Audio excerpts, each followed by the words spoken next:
கதைகள் மூலம் ஆங்கிலம் கற்றுக்கொள்வோம். ஒவ்வொரு டீனேஜரும் தங்கள் இதயத்தில் ஒரு கனவை சுமைக்கிறார்கள். சிலர் எழுத விரும்புகிறார்கள், சிலர் விளையாட விரும்புகிறார்கள், சிலர் புதிய விஷயங்களை உருவாக்க விரும்புகிறார்கள், சிலர் உலகை மாற்ற விரும்புகிறார்கள். ஆனால் பெரும்பாலும் இந்த கனவுகள் சோதிக்கப்படுகின்றன. அழுத்தம், பயம் மற்றும் இது சாத்தியமற்றது என்று சொல்லும் குரல்கள். உலகம் விட்டு கொடுக்க சொன்னபோது தங்கள் கனவுகளுக்காக போராடத் துணிந்த ஆரவ் மற்றும் கபீர் என்ற இரண்டு நண்பர்களின் கதை இது. நட்பு, தைரியம் மற்றும் உறுதியின் கதை. கனவுகள் அதிர்ஷ்டசாலிகளுக்கானது அல்ல, துணிச்சலானவர்களுக்கானது என்பதை உங்களுக்கு நினைவூட்டும் கதை. Today we are going to have a beautiful moral story for the teenagers. Listen to the story carefully and stay with us till the end. As we listen to the story, we will learn new words and how to make sentences using them. Every teenager carries a dream in their heart. Some want to write, some want to play, some want to create, and some want to change the world. But often these dreams are tested by pressure, by fear, and by the voices that say it's impossible. This is the story of two friends, Arav and Kabir, who dared to fight for their dreams when the world told them to give up. A story of friendship, courage, and determination. A story that will remind you that dreams are not for the lucky, they are for the brave. Welcome to Fight for Your Dream.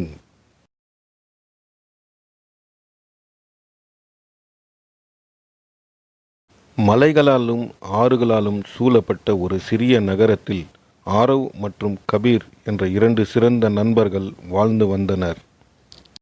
In a small town surrounded by hills and rivers lived two best friends, Arav and Kabir.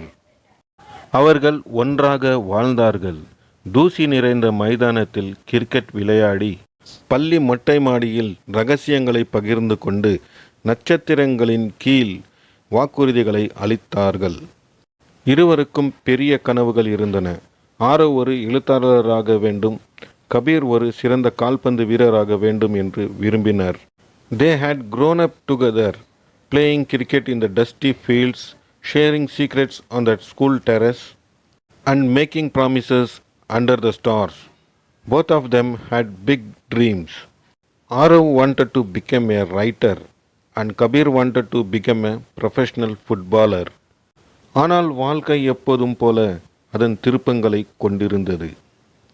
அவர்கள் உயர்நிலை பள்ளியை அடைந்தபோது குடும்பத்தினரிடம் இருந்தும் சமூகத்திலிருந்தும் வந்த அழுத்தம் அவர்களை தடை செய்ய தொடங்கியது. But life, as always, had its twists. When they reached the high school, pressure from family and society began to weigh them down. ஆரவின் தந்தை அவரை ஒரு பொறியியலாளராக விரும்பினார். கபீரின் தந்தை ஒரு கண்டிப்பான மனிதர். கால்பந்து நேரத்தை வீணடிப்பதாக நினைத்து படிப்பில் மட்டுமே கவனம் செலுத்தும்படி கட்டாயப்படுத்தினார். Arav's parents wanted him to become an engineer. Kabir's father, a strict man, thought football was a waste of time and forced him to focus only on academics. சிறுவர்கள் தங்கள் கனவுகள் மெதுவாக நழுவுவதை உணர்ந்தனர். ஆரவ் தனது கதைகள் நிறைந்த குறிப்பேடுகளை மறைக்கத் தொடங்கினார். அவரது தந்தை அவற்றை தூக்கி எறிந்து விடுவார் என்று பயந்தார். Slowly the boys felt their dreams slipping away. Kabir இரவில் காலியான மைதானத்தில் தனியாக பயிற்சி செய்தார். ஒரு தேய்ந்த கால்பந்துடன் பயிற்சி செய்தார். அதே நேரத்தில் அவரது தந்தை பகலில் அவரை திட்டினார். Kabir trained alone at night in an empty field, practicing with a worn-out football, while his father scolded him during the day. போராட்டங்கள் இருந்த போதிலும் அவர்கள் ஒருவருக்கொருவர் ஊக்கப்படுத்தி கொண்டனர். ஒரு நாள் நாம் நமது கனவுகளின் பாலத்தில் நிற்போம் என்று ஆரவ் கிசுகிசுத்தான். யாரும் எங்களை தடுக்க விடமாட்டோம் என்று கபீர் பதிலளித்தார். கண்களில் நம்பிக்கையின் ஒளி தெரிந்தது. Despite the struggles, they encouraged each other. One day, we will stand on the bridge of our dreams, Arav whispered. And we won't let anyone stop us, Kabir replied, eyes burning with hope. தேர்வுகள் நெருங்க நெருங்க அழுத்தம் இரட்டிப்பாகியது. As exams approached, the pressure doubled. ஆரவின் தந்தை கவிதைகள் மற்றும் கதைகள் நிறைந்த அவரது நோட் புத்தகம் கண்களில் பட்டு கோபத்தில் அதை கிழித்து எறிந்தார். அன்று இரவு ஆரவ் அழுதான். தன் குரல் அடக்கப்பட்டது போல் உணர்ந்தான். Arav's father discovered his notebook filled with poems and stories and tore it apart in anger. Arav cried that night, feeling like his voice had been silenced. கபீரும் பயிற்சியில் ஈடுபட்ட போது அவரது தந்தையால் பிடிக்கப்பட்டு கடுமையாக அறைந்தார். முதல் முறையாக இருவரும் விட்டு கொடுக்க நினைத்தார்கள். Kabir too was caught training by his father and was slapped harshly. For the first time, both of them thought of giving up. ஒரு மாலை நேரத்தில் ஆரவ் மற்றும் கபீர் ஆற்றின் அருகே உள்ள பழைய பாலத்தின் அருகே அமர்ந்தனர். One evening, Arav and Kabir sat by the old bridge near the river. Aarav கூறினார், ஒருவேளை அவர்கள் சொல்வது சரிதான் கபீர். ஒருவேளை கனவுகள் அதிர்ஷ்டசாலிகளுக்கு மட்டுமே இருக்குமோ? இல்லை ஆரவ், கனவுகள் என்பது போராடுபவர்களுக்கானது. இப்பொழுது நாம் நிறுத்தினால் நம்மை நாமே என்றென்றும் வெறுத்து கொள்வோம். அந்த வார்த்தைகள் ஆரவுக்குள் ஒரு நெருப்பை பற்ற வைத்தன. Aarav said, Maybe they are right, Kabir. Maybe dreams are only for lucky people. No, Arav. Dreams are for people who fight for them. If we stop now, we will hate ourselves forever. Those words lit a fire inside Arav. சில வாரங்களுக்கு பிறகு பள்ளி ஒரு இலக்கிய போட்டியையும் கால்பந்து போட்டியையும் அறிவித்தது. ஆரவ் தனது தந்தையின் கோபத்திற்கு பயந்து பங்கேற்க தயங்கினார். கபீரும் பிடிபடுவார் என்ற கவலையில் இருந்தார். ஆனால் உள்ளுக்குள் இது தங்களை நிரூபிக்க ஒரு வாய்ப்பு என்பதை இருவரும் அறிந்தனர். A few weeks later, the school announced a literary competition and a football tournament. Arav hesitated to participate, fearing his father's anger. Kabir too worried about being caught. But deep down, both knew this was their chance to prove themselves. அவர்கள் ரகசியமாக வேலை செய்தனர். ஆரவ் நள்ளிரவுக்கு பிறகும் விழித்திருந்து துண்டு காகிதங்களில் கதைகளை மீண்டும் எழுதினார். They worked in secret. Arav stayed awake past midnight, rewriting stories on scraps of paper. Kabir சூரிய உதயத்திற்கு முன் அதிகாலையில் பயிற்சி பெற்றார். அவர்கள் ஒருவருக்கொருவர் வலுவாக இருப்பதாக உறுதி அளித்தனர். Kabir trained in the early morning before sunrise. They promised to keep each other strong. போட்டியின் நாளில் ஆரவ் கையில் காகிதத்துடன் நடுங்கிக் கொண்டிருந்தார். முதலில் ஆரவின் குரல் நடுங்கியது. ஆனால் அவர் தனது கதையை படிக்கத் தொடங்கிய போது இரண்டு சிறுவர்கள் அனைத்து சவால்களையும் மீறி கனவுகளை துரத்துவது பற்றிய கதை. பார்வையாளர்கள் அமைதியாகிவிட்டனர். ஆரவின் வார்த்தைகள் சக்தி வாய்ந்தவை மற்றும் உணர்ச்சி வசப்பட்டவை. சில ஆசிரியர்களின் கண்களில் கண்ணீர் வந்தது. On the day of competition, Arav stood trembling with his paper in hand.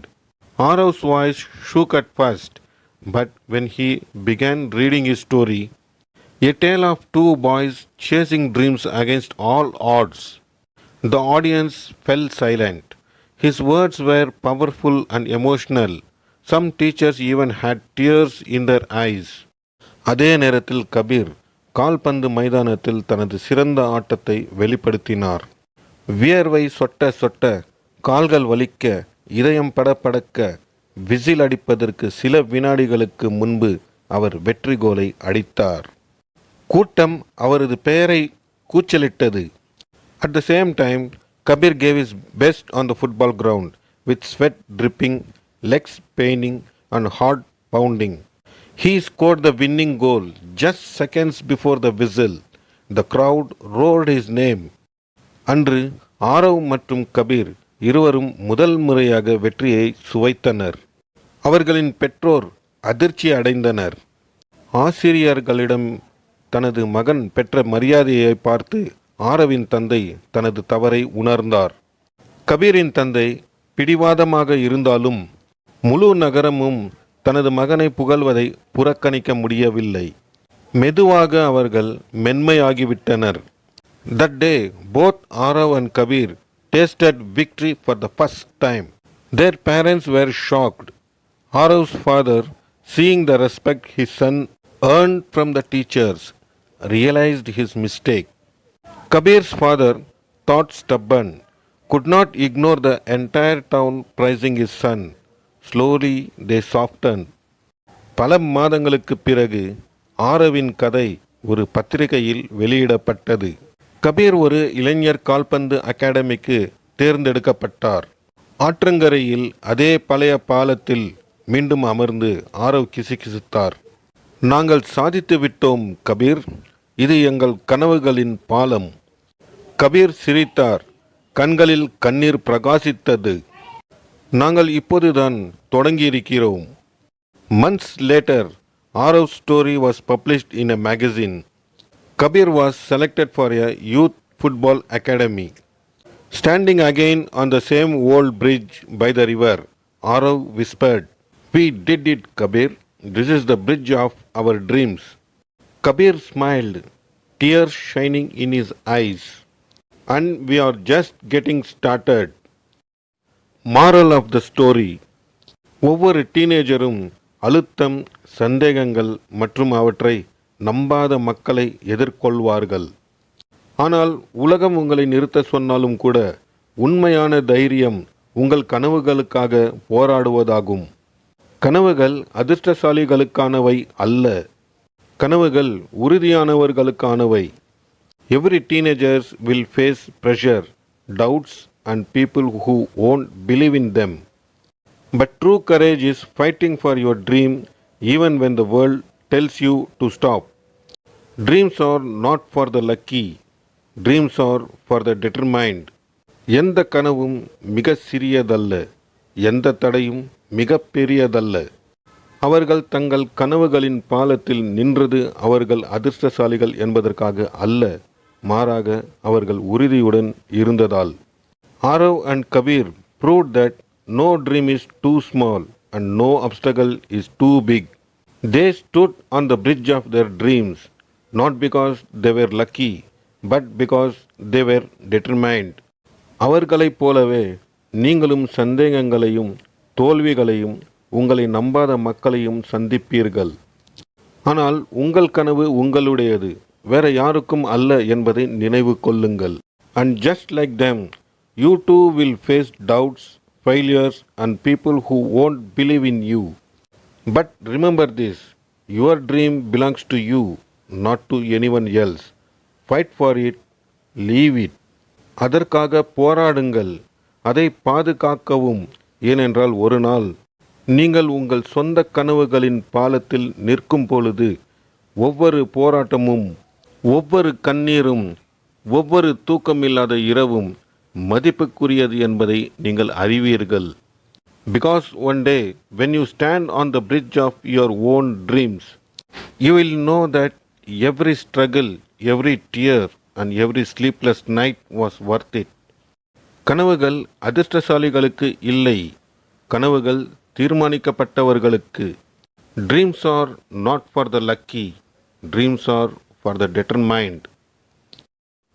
Thank you for watching this video. Please do like and subscribe our channel.